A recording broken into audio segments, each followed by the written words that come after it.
Hi, I'm Rebecca Peterson. I'm the Senior Manager for Community Programs here at Vizcaya Museum and Gardens. Welcome to Studio Vizcaya. I didn't see that. This with an N? I am so happy to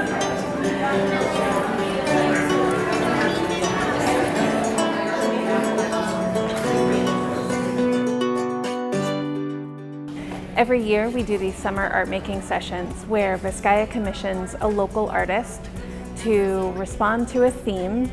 This year's Studio Vizcaya theme is how textiles tell stories. And the artists envision a work or a medium or a technique that they're excited about, and then they show the community how to create that work or how to use that technique.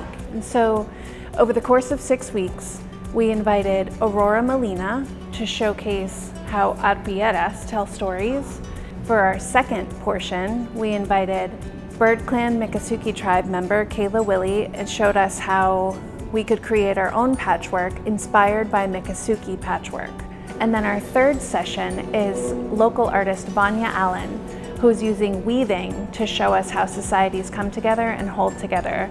And so all of these pieces that the community has created together then get displayed at the museum for the larger community to come and see what we've been up to for 6 weeks. We do this every summer. Studio Vizcaya has become one of our most anticipated programs because folks get to come and play, and it's not often that we get to do that. Vizcaya is really glad to be a part of it.